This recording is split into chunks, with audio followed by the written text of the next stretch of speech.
negative na polarity. And then next is, so, electrode attachment. So, pwede na lang siguro nilang panoorin kung paano ko lang siya i-attach or i-attach sa volunteer natin.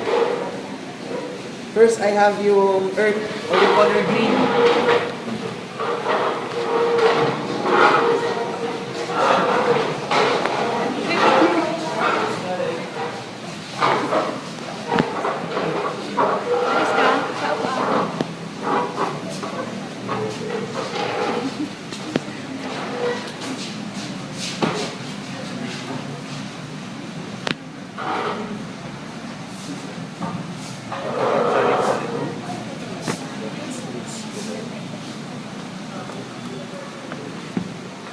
Attach din sa tricep.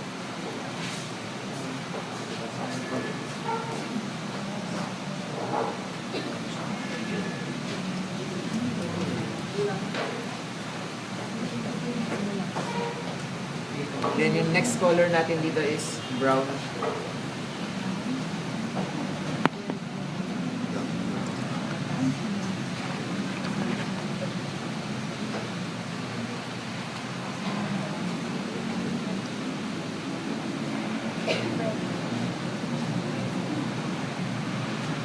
So yung color coding naman naka-input na, sila na naman sa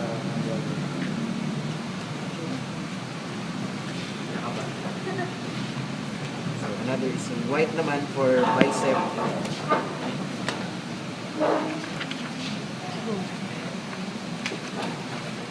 I shouldn't be near the table.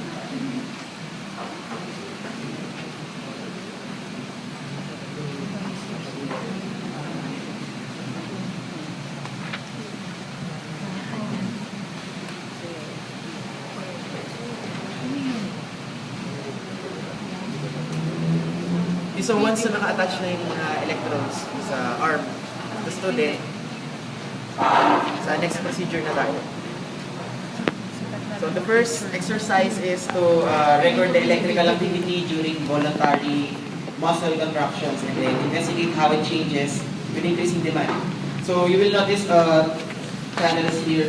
So meron tayong 4 channels. So RMS bicep, RMS triceps, and then bicep and tricep. So neglect the 2 lower channels because yung 2 channels natin dito, yung lower channel natin is just yung parang raw data. So raw data from the signal from her arm. And then integrated na kasi yung 2 channels dun sa taas. So kaya lang siya i-integrate for students na ma-interpret ka agad yung graph natin or yung result. Yun lang yung pinaka-purpose niya. Then, so according to the procedure, so you sit in a relaxed position down, and then with your elbow bent to 90 degrees, and then palm facing forward. So kahit relax mo lang po.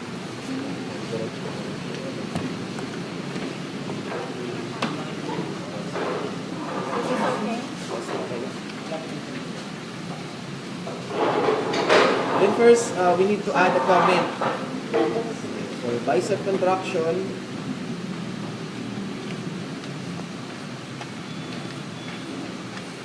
if you want, we can measure first the relaxed position, yung muscle niya in a relaxed position. So just click in start. And start. So yung recording natin. Then stop ko muna. And then bicep contraction. So you will contract your bicep. Just like so. You use your left arm to support your wrist or your arm. And then you contract mo yung bicep natin. Once I say start. I say start.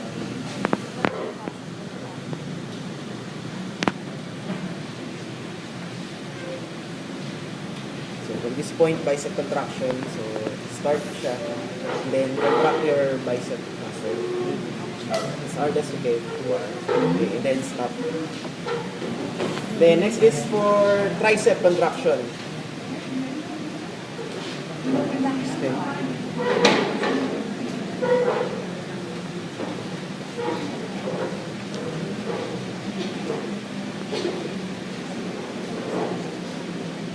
what she will do is to stretch her tricep or to contract her tricep. So, stretch. Okay. So, once na nag-start ako, stretch mo siya. Okay, start. Stretch. Stretch lang, diretso. Okay, so, okay, na-stop. So, with this graph, you will, parang madedetermine nyo yung difference between the contraction ng tricep and then yung bicep. Kasi, once na nag-contract yung tricep nyo dito, mas mababa yung contraction, nagre-relax yung muscle, yung bicep muscle. The next part is we will be needing a book. So for book height, dahil siguro mali siyang babae, yung notebook or manual na lang.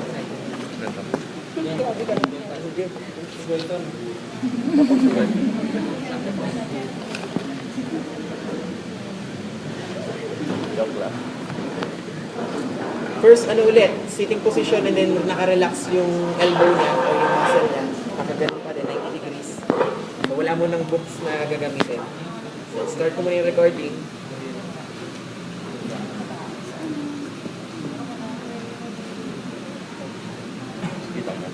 And then stop.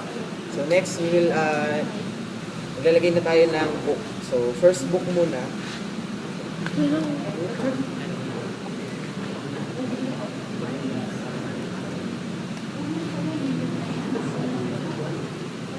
Then, relax ka pa din basta so then stop na natin kaagad. Then another, mag-place pa tayo ng another book. So second book.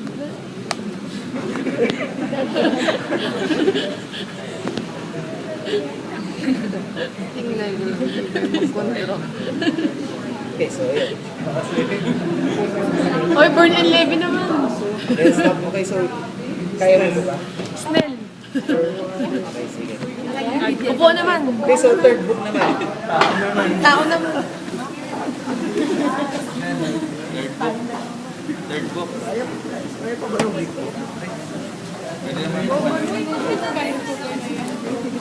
Sure. Okay, so start ko na kagad para stop ko na. Third book. Then last, yung fourth book, kaya mo pa ng board. Backpack. Ayun.